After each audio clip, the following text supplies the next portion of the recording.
Hiki Parata. Tēnā koe, Mr Speaker. Huri noi tō tātou whare, tēnā koutou katoa. I'm pleased to stand and take a short call on the limitation bill. Indeed, I was motivated to rush up to the House once I realised that the Attorney-General was, as usual, giving his comprehensive, incisive rendition of what this bill covers, what its heritage was and what its legacy was.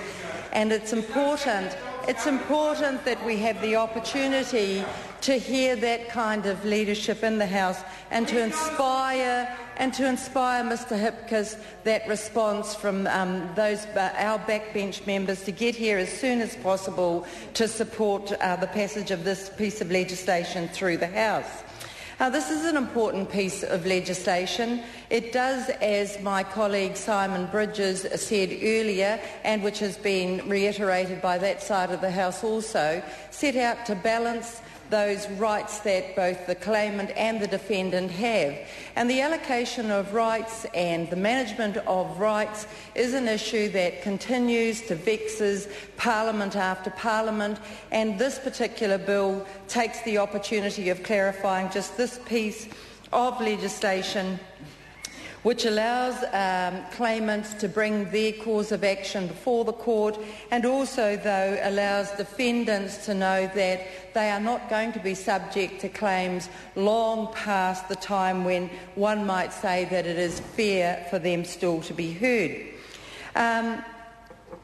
As previous speakers have noted, the Law Commission has reported on this piece of legislation 3 times, first in 1988, then in 2000 and then in 2007.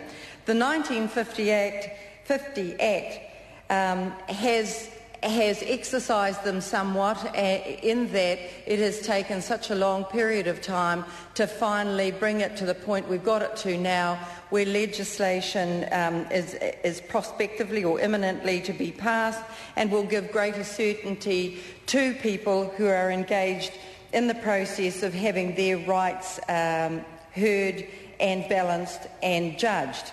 So far be it from me to continue to rehearse the technical detail that our Attorney-General has done so well, nor other than to repeat the congratulations to the chair of our Select Committee, who has not only shepherded through in the careful and cautious yet comprehensive way that characterises, she said alliteratively, all the work that has done by our chair, and who carries a significant body of work. I think we've heard tonight 17 bills by that very hard-working Justice Committee, which I have been only recently promoted to be a part of.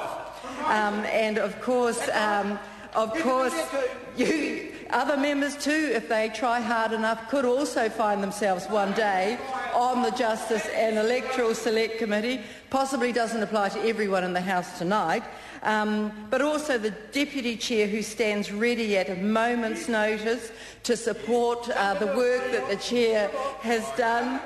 And of course, constantly challenged, as we've noted here in the House before, by the diminutive Ms Pillay, but with the giant concern and commitment to the Sentencing Council.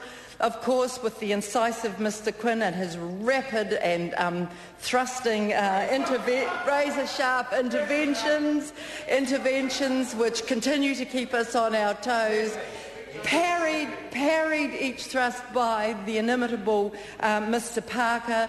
It has been an absolute joy to be a part of that process, and I look forward to the further debate on this bill this evening. Thank you, Mr Speaker.